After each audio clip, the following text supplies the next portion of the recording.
The next 60 minutes here on Newsnight. Chief Justice meets 10-day deadline imposed by the President for her to submit her response to three petitions for her removal. We have the latest as the President prepares to consult with the Council of State to establish the preliminary merit of the petitions that may lead to the suspension of the Chief Justice. We have details for you on that also. Tonight, fresh details emerge into Sapeiman counterfeit money-making syndicate bust as national security reveals sealed boxes belonged to the BOG, and some of which contain fake Cedis and dollars were found in 10 containers with gold-plated bars. When we print money from outside Ghana, they come in these boxes and they are found here. How come? And we brought the Bank of Ghana officials here, and they admitted these are their boxes. Okay. And I see this RMD. It means it has been certified.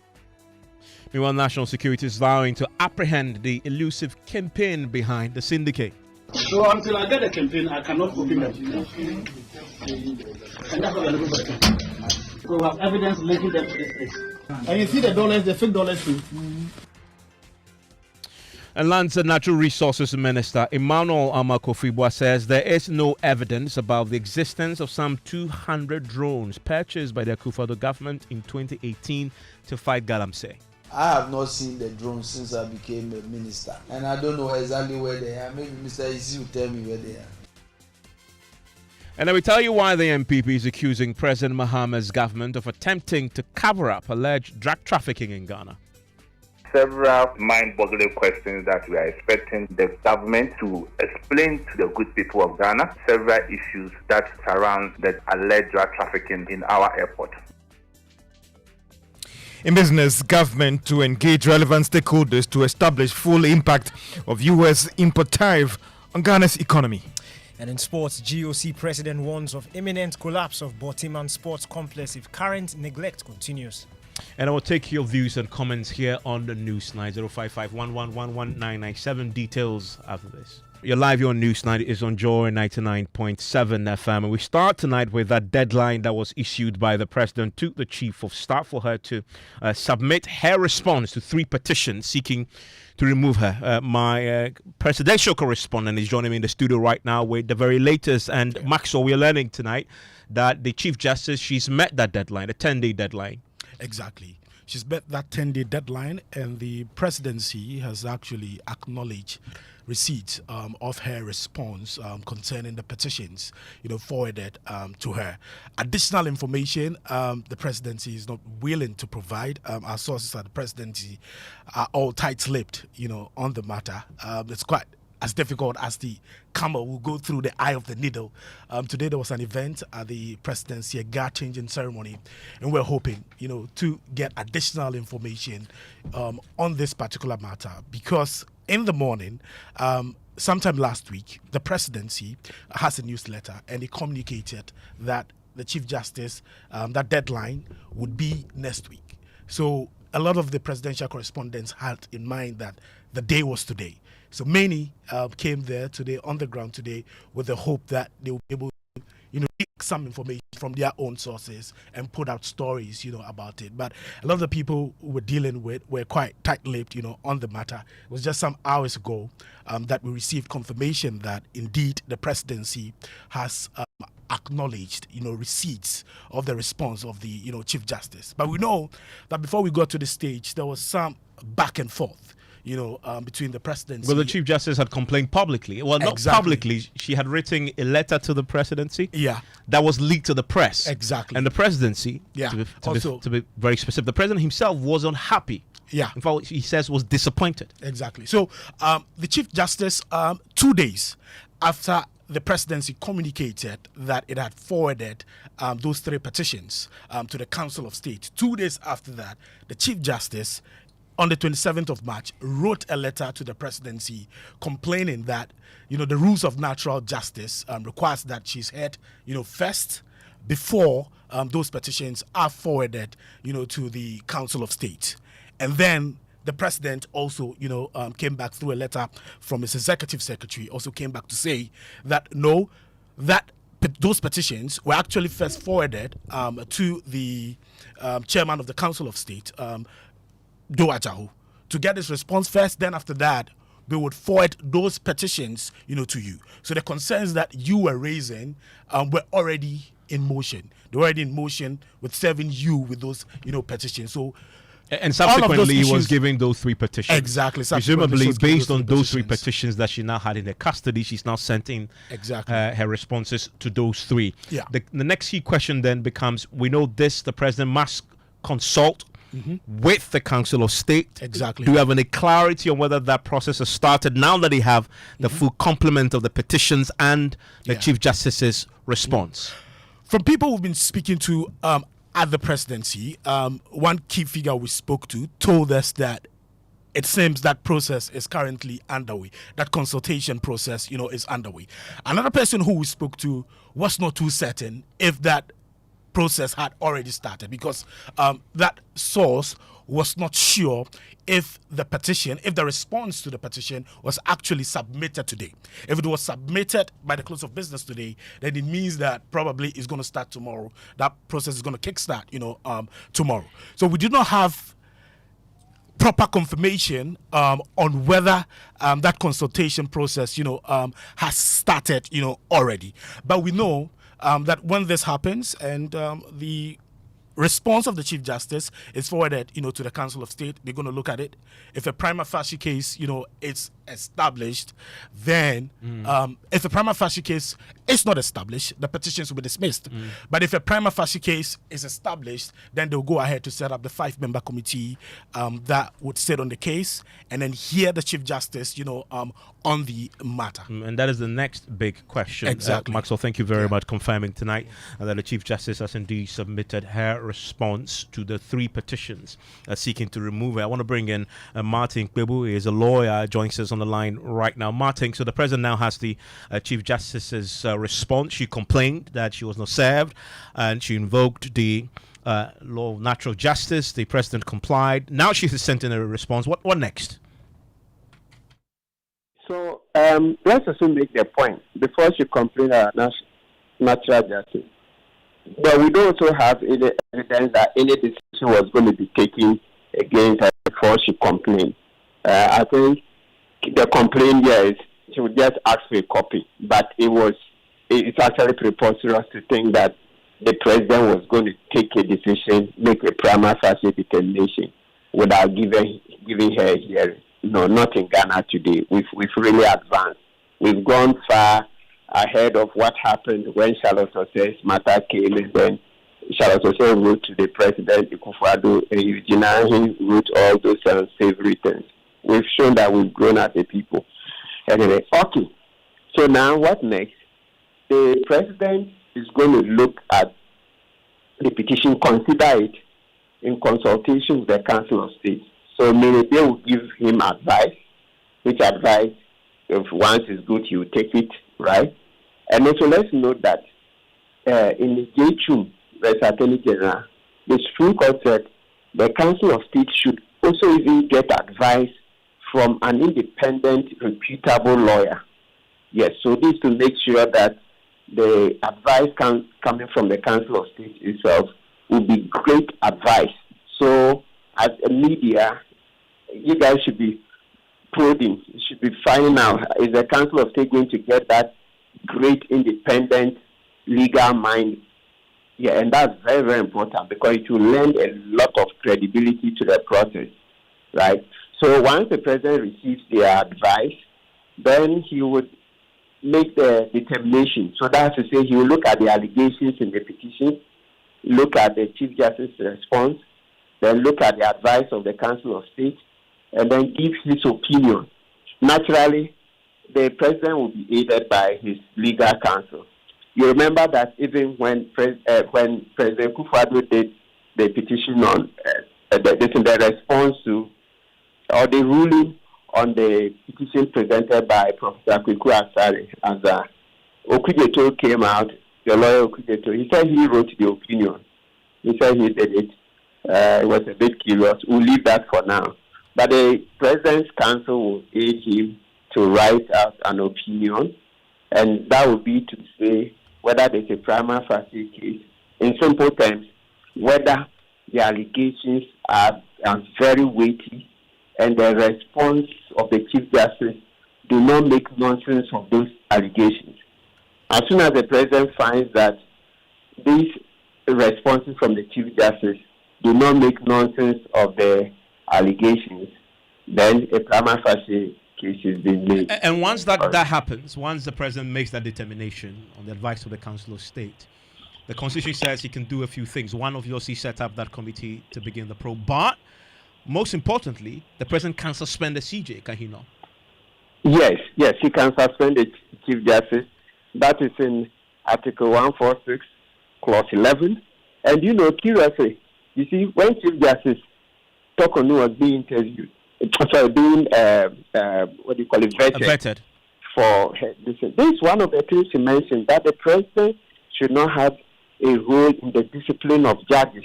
This removal, these proceedings, Article 146. You agree with that? Oh, absolutely, I agree. So in the new constitution, we'll be looking forward to that amendment. And so for Akufo, who is on the Council of State, has also made it clear that in the new constitution, a president should not be appointing a Chief Justice and justices of the Superior Court. We want true independence for the judiciary. And I'm hoping that that kind of thinking that's already in a lot of us would influence the current petition that we have. So as the president is going through it, I'm sure in his mind he'll be looking to see how they can give the judiciary independence. So the petition has to really be a great one to pass through the prima facie. And the subject of the suspension, it's a reasonable one, is it not? I mean, she's a CJ. She still would empanel the judges of the Supreme Court whilst she's been investigating on certain weightier matters.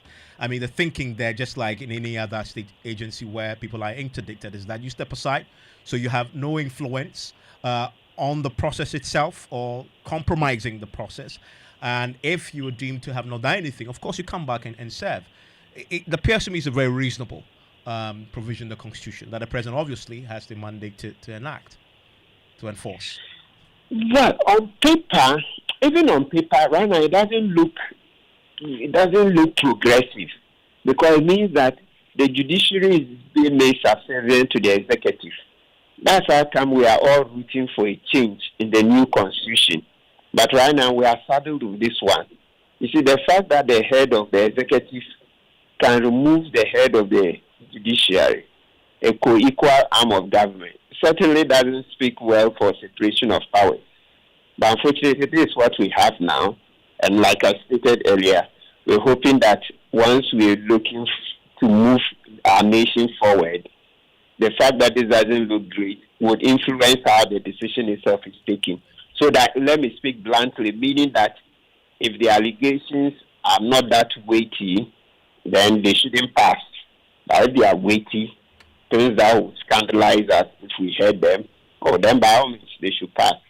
And then the question about how long this consultation process should take, it's not specified in the Constitution.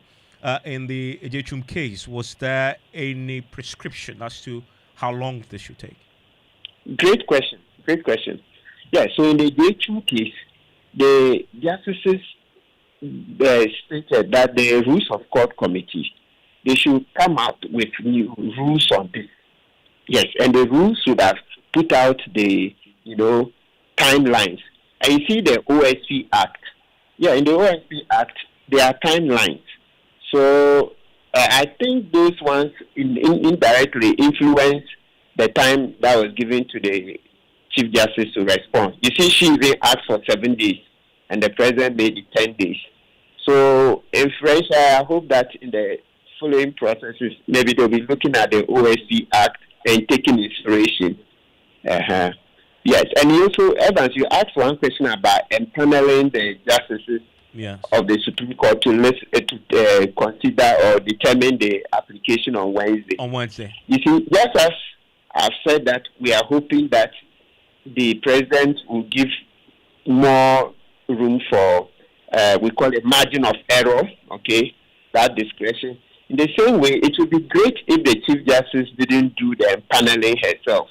Yes, we know that there are 1,001 cases that say that it's the Chief Justice's duty to empanel justices. But she also has a discretion to recuse herself. Excellent. I think it would be great if she stepped away from empaneling, I think it would equally also influence the president in how the subsequent processes would unfold, because the president will also look to be more magnanimous in the things that he would do going forward with this. And quickly, in the interest of time, those cases before the Supreme Court now that will be heard on Wednesday, they are moot now, are they not? No, they're not. It's a part of it. You are right. That part will be moot. On the matter of she should be given a copy of the petition, yes, that's moot because she's been given, right? But on the matter of saying that any time a petition is brought, the Chief Justice should be given a copy before the Council of State is given a copy, that one, it can recur in future. So our jurisprudence shows that anything that can recur in future, the court will go ahead and deal with it once and for all. And you're expecting that on Wednesday, at least after it's heard, the Supreme Court will be very clear on this particular subject?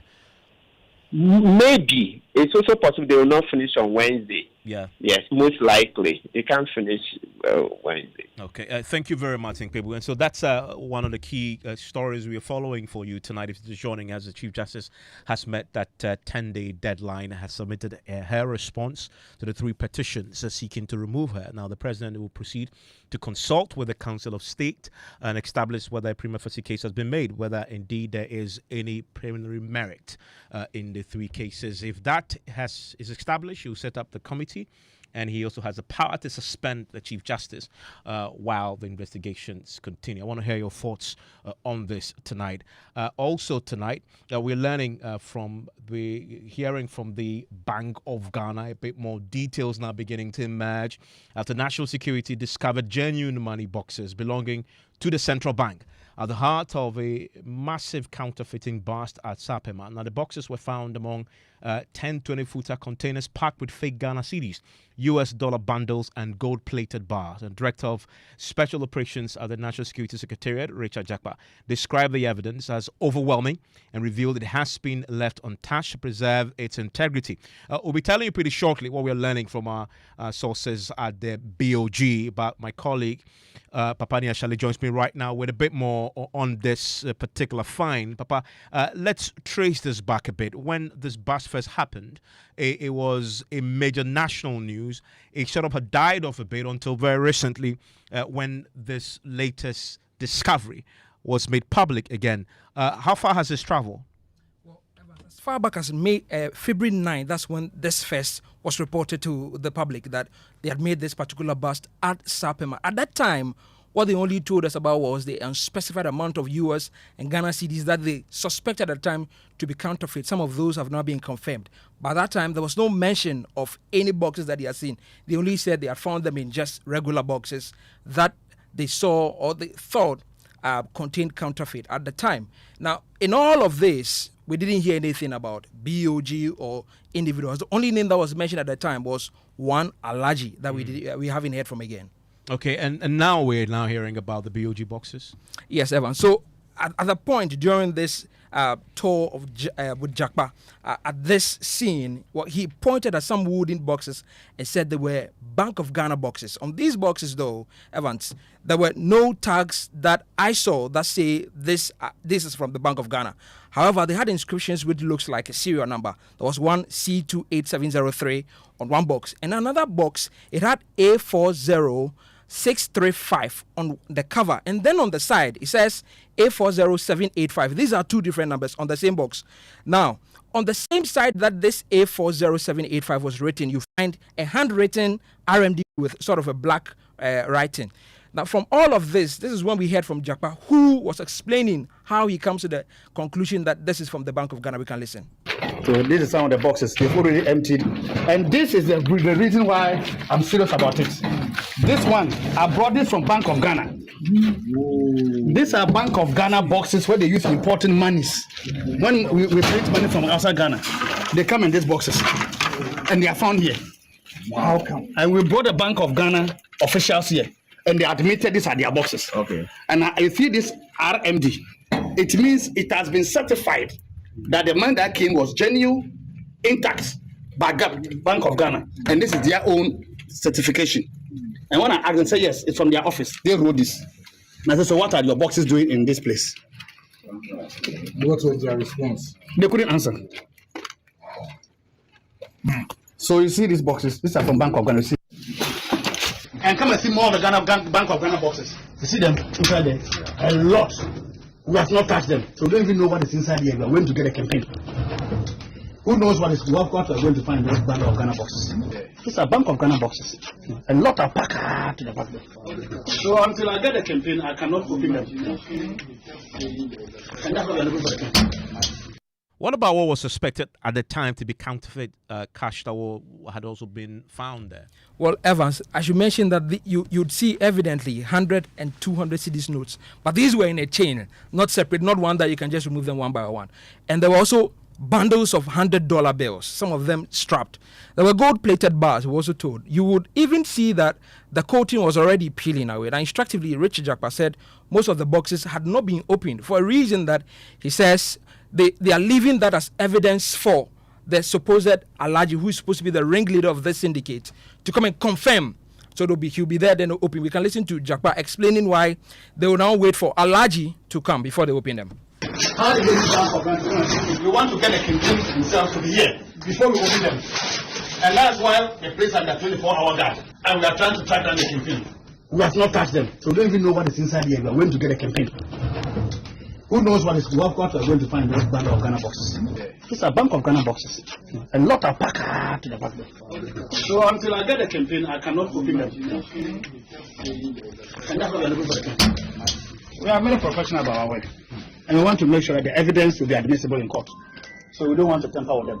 We want to wait and get a campaign and bring them here. Because we have evidence linking them to this place. And you see the dollars, the fake dollars too. They're all packed here. Now, if I come to you and give you this bundle, will you tell me that unless you have a machine to check?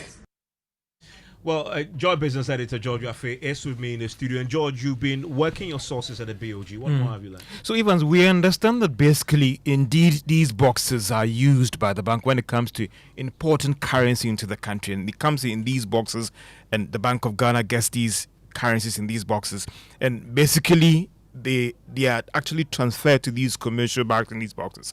Now, when these commercial banks have been able to, use the money or get the money out of these boxes, we understand that there have been several instances where these boxes have found their way onto the market because of the durability of it. Some people actually use it for their personal use at homes. And even if you go to even to the market around the Bank of Ghana in the high street and all the rest, you realize that there are even some market women who actually plead for these boxes to use it. So what we understand the Bank of Ghana is trying to establish that, yes, of course, it is true that you can have these boxes out on the market, but they cannot in any way be linked directly to the Bank of Ghana actually giving it to people because there were currency inside.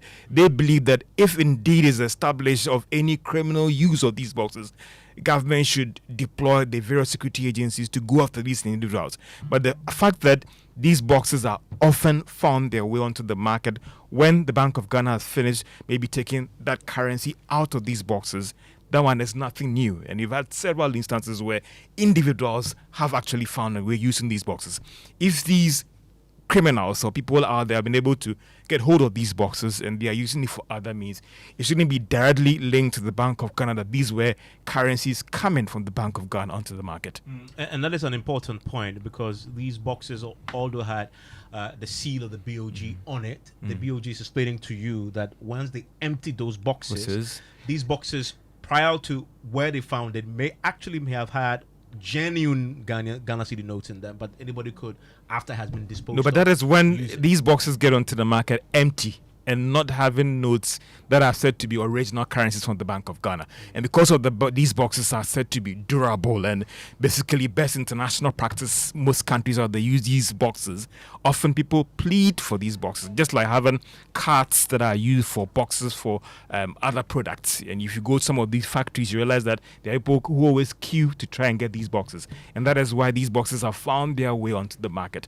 But it shouldn't be linked directly to the Bank of Ghana or some operatives inside have been able to ship currencies outside the Bank of Ghana onto the market without it going through the proper channels to give these monies out to these commercial banks. Joe, thank you very much. And you can find more on myjoyonline.com and across our many social media platforms. Now, in a dress that Chuduma hope runs as dry as a cracked earth beneath farmers' feet here.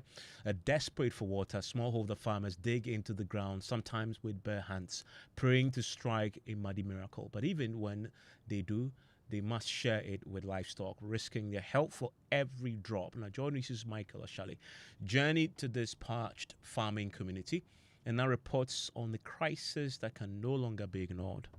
As the sun sets over Aminimu, Yakubu leads his family on their daily walk to a stream bed. With hoes in hand and hope in their hearts, they dig into the cracked earth, searching for water.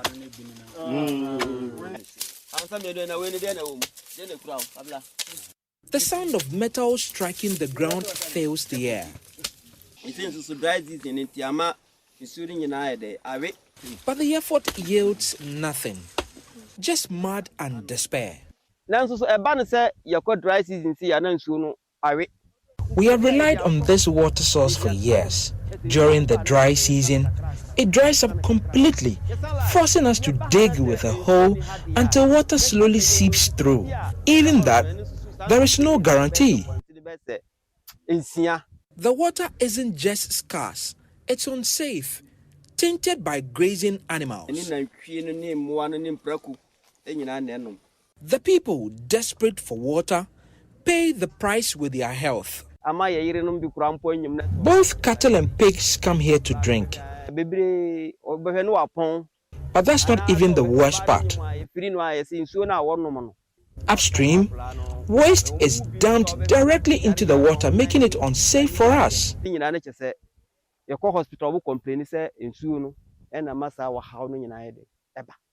Aminimu's water crisis is dire. More than 500 residents spread across scattered settlements rely on these polluted streams. Bawa Kunde is the assemblyman for the area. The cattle, they will stand inside the water before they drink, so they pollute the water, they dump their feces in the water. One of the sicknesses that they normally complain about is typhoid fever. Bawa has fought for help, but so far, his efforts have come up short. I've done a lot about writing into people who can help us. I've done that, but yet we are not getting any response from them. Today, Yakubu, Bawa and the people of Aminimu leave the dry stream bed behind for good.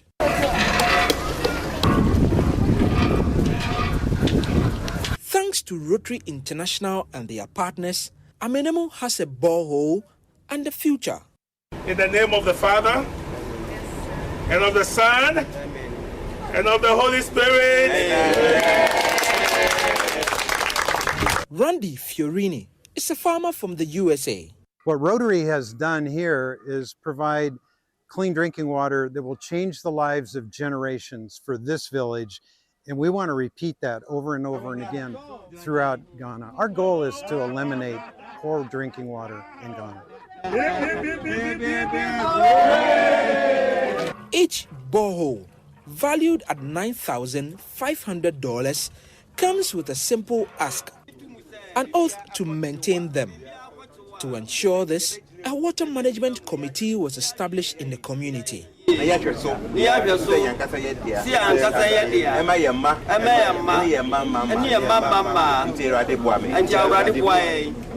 For years, Yakubu and his family dug in vain. Today, they simply pump.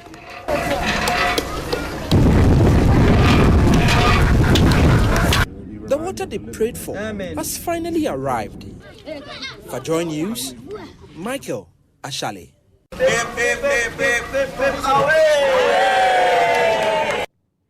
You're still live, your news night is on Joy 99.7 FM. Still ahead, where are the 200 drones purchased by the Akufo-Addo government in 2018 to fight illegal mining? I have not seen the drones since I became a minister, and I don't know exactly where they are. Maybe Mr. Isi will tell me where they are. Details of that and more after business. Hello, George. Well, hi, Evans. And coming up, we'll be hearing more of government actually arguing that they will be engaging more stakeholders to get some deeper understanding about the impact of these tariff hikes on the Ghanaian economy, getting you more details on that one. And also be hearing from Parliament that is promising to enforce laws aimed at checking overruns after approving that 290 billion Ghana cedis in appropriation for this government to spend for this year. The business news on Newsnight is brought to you by MTN Business. Welcome to the new world of business. Kingdom Books and Stationery, Thanks and Precedent, Herbal and Charcoal. Welcome back to Business on Newsnight. Now, government has revealed that it is currently engaging relevant stakeholders to help appreciate the full impact of the recent tariff hikes on the Ghanaian economy. There is more in this report.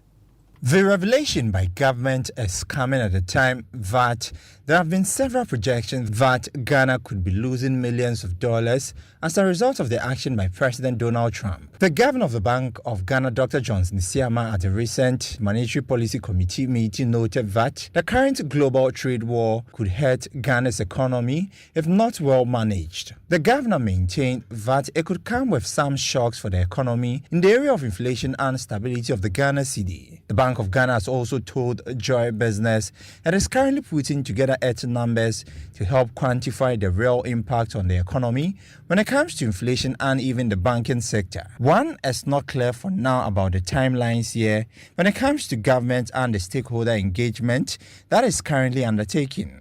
But it is clear that this action by the US government could impact badly on Ghana's budget and the projected revenue going forward. We also note that majority of Ghana's exports are exempted from the tariff hike because of the Free Trade Pact AGOA. That initiative should end by close of this year, and there are clear indications that the Trump administration may not extend this Free Trade Pact.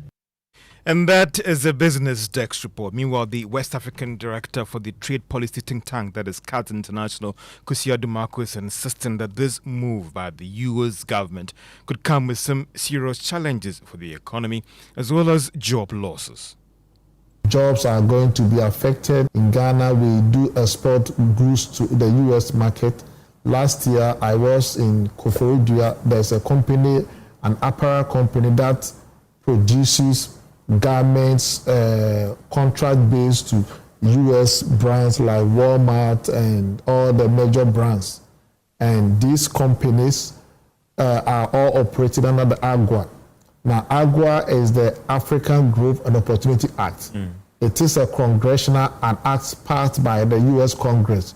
And so as to whether the president can use an executive instrument to restrict AGOA, I think that thing did not come out clearly. Perhaps maybe we may have to ask the U.S. Embassy to be able to for tell some us. clarity. Yeah, though AGOA expires this year, and it is up for renewal, and I doubt whether the Trump administration would renew AGOA. Akufo-Addo is the West African director for trade policy think tank, that is CATS International. Now, the Bank of Ghana has stated that it is taking steps to encourage more measures and acquisitions in the specialized deposit-taking sector in the country. The move is part of measures to try and restructure the sector made up of some savings and loans, rural and community banks, and microfinance institutions. Ismail Adams is the acting head of banking supervision at the Bank of Ghana. The Bank of Ghana has seen the importance of industry-led consolidation for industry-led measures, which is intended to reshape that space of the market, i.e. the SDI sector. So the key message there is that we are looking at how do we bring in equity from strategic investors. And as I said, there are some strategic investors talking to some of these SDIs, and also how to revamp their governance structure such that you have proper governance arrangements around their operations. The other issue is how to deal with the mission drift. i.e., SDI is doing things that was not originally the intended activity for that space. Ismail Adams is the acting head of banking supervision at the Bank of Ghana. Now, Parliament has given the firm assurance that it would move to enforce the current laws aimed at checking any budget overruns. Now, if all those concerns, the country could end the year with another high budget deficit, despite Parliament approving some 290 billion Ghana cedis for government to spend this year. Kojo Nkrumah is the ranking member on Parliament's Committee on Economy and Development. Well, for example, on the Economic Committee side, we will soon start our public hearings, inviting the ministers to come and present what we call their annual performance reports. In those annual performance reports, we will spot any overruns that occurred in the previous years. We will also see your program of activity and your KPIs for this year and how you are spending this year. And if there are any overruns that are showing up, we'll be able to catch them in time and draw your attention to so that we avoid those overruns. The public hearings are very helpful in this area. And ranking member on Parliament's Committee on Economy and Development, Kojo Nkrumah. And that's all for business on Newsnight. Thank you very much, George. We can do sports now, and Kranting is here with the details. Let's go straight into the stories. And the president of the Ghana Olympic Committee, Ben Nunumensa, has warned of the potential deterioration of the Sapeiman Sports Complex if the facility isn't put to use. The complex was completed back in 2023 for the African Games and has since not hosted any major sporting event. Nunumensa says that must change. Look, the facility we have in Sapeiman, if we don't take advantage and make sure that at least every 3 months is being used for one tournament or the other, we'll run down quickly. We have national teams who are one of the best in Africa, okay? If we start hosting a lot of African championships here, it prepares our national teams for the big ones. Nunumensa has also urged the Sports Minister Akufo-Addo to take steps to bid for the hosting rights for the next Commonwealth Youth Games in 2028. According to the GOC President, Ghana has the facilities to pull it off. As I speak to you now, Ghana can comfortably, without any stress, host the Commonwealth Youth Games. The Commonwealth Youth Games has just about 12 disciplines. Okay, we did African Games, which was about 25 disciplines. We have enough facilities to hold the Commonwealth Youth Games. I would want the minister to be bold enough and say, look, we're going to push for the next Commonwealth Youth Games. It's probably in 2028 or 2030. And Ghana can comfortably, we have the hotels, we have a transport system that works, we have the facilities. You don't need any huge infrastructure to hold the Commonwealth Games, even the main games. That was GOC President Ben Nunumensa speaking there. Before we go, the Disciplinary Committee of the Ghana Football Association has charged Brekum Chelsea and Accra Lions for failing to conduct mandatory pre-match interviews ahead of their matchday 26 fixtures.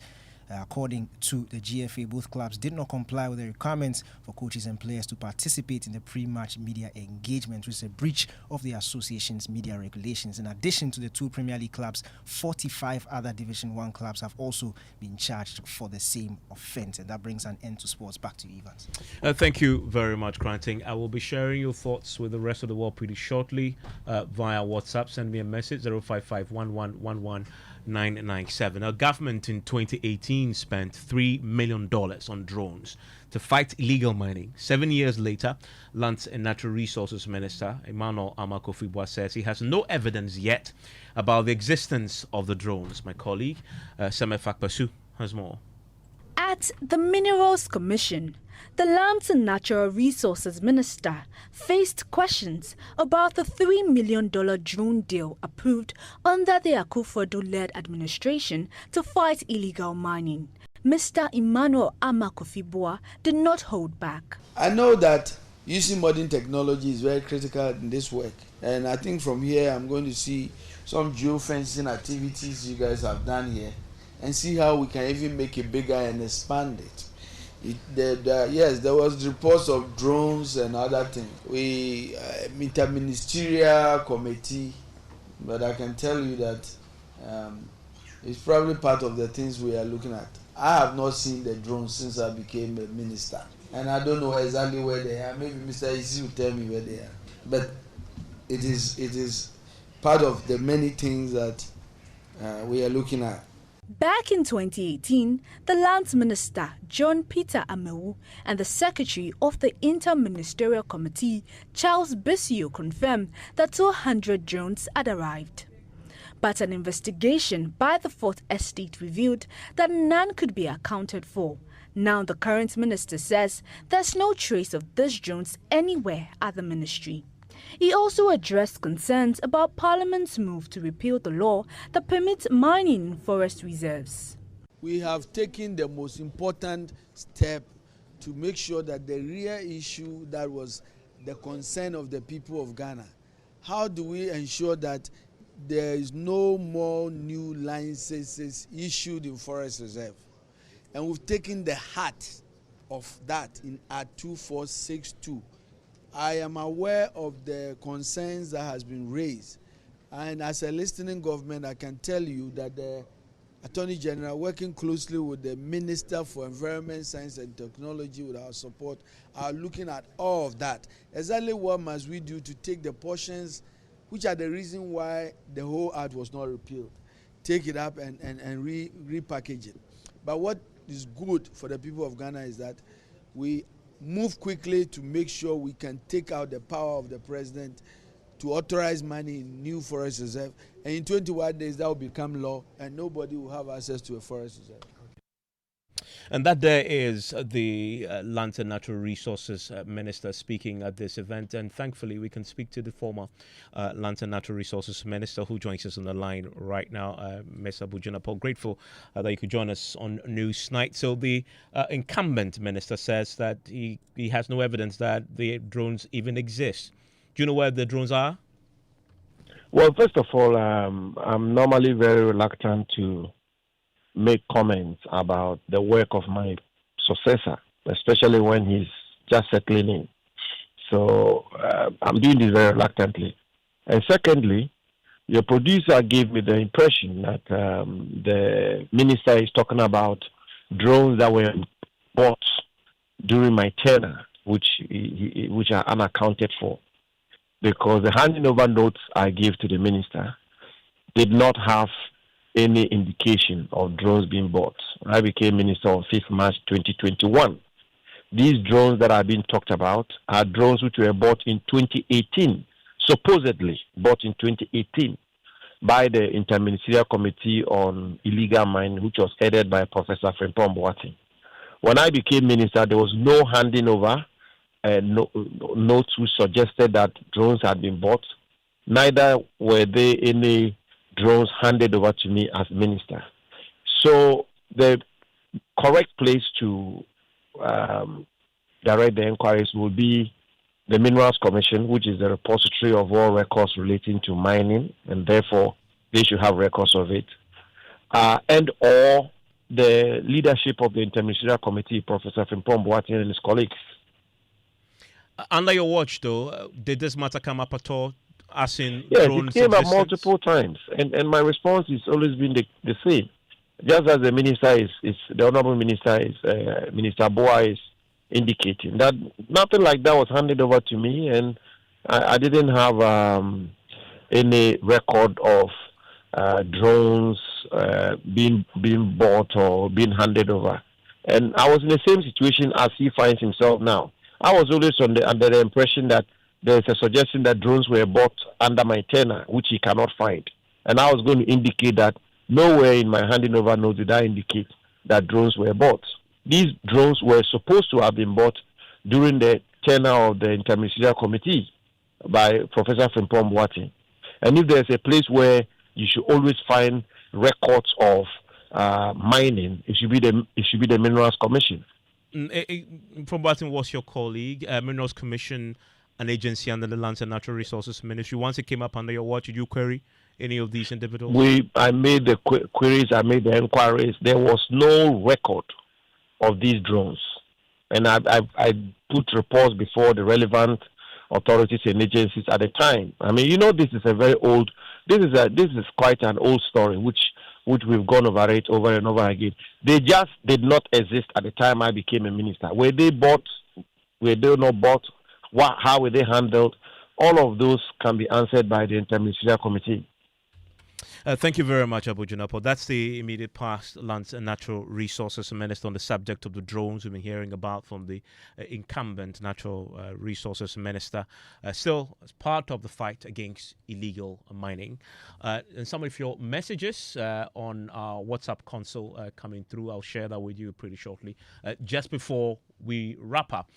But before we do that, though, today, the opposition New Patriotic Party, the NPP, is taking on the John Mahama administration, accusing it of a cover-up relating to allegations of drug trafficking in Ghana. In a statement, the party raised concerns about AirMed flight N823AM and the Covert Air Antonov AN12B, both of which reportedly developed faults while in Ghana, with a minority alleging the flights were part of a plot to use Ghana as a hub for drug trafficking. Listen to the party's General Secretary, Kodia Frimpong.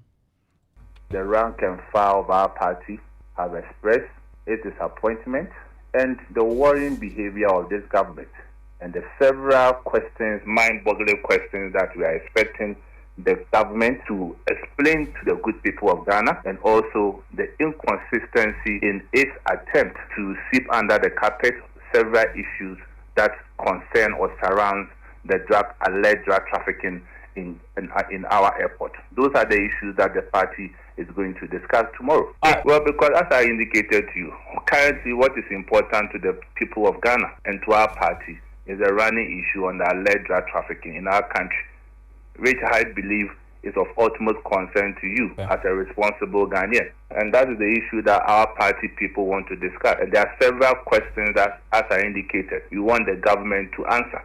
They shouldn't even try to divert the attention. Ghanaians want to find out from the president and his government the inconsistency in their attempt to explain themselves.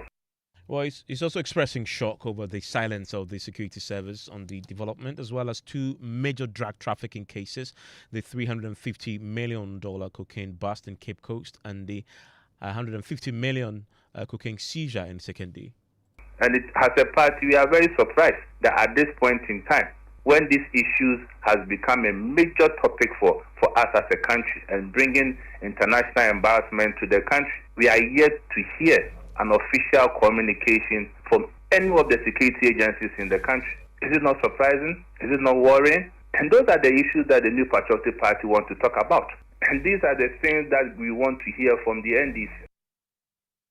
And the party is scheduled to do a briefing after a meeting that they say they'll be holding on these matters. And once we get clarity on that, we'll bring that to you. A few of your messages on our WhatsApp console now. Musa Abattoir says, Evans, kudos to the national security leaders, Richard Jakpa and Musa Fagbande, for swiftly restoring order at Aurora Apartments after the businessman misusing past, it says, misusing the place for nefarious activities. And this one from Eddie in Kintampo says the Bank of Ghana boxes found after used with public cannot be sent outside Ghana through whatever means for reuse.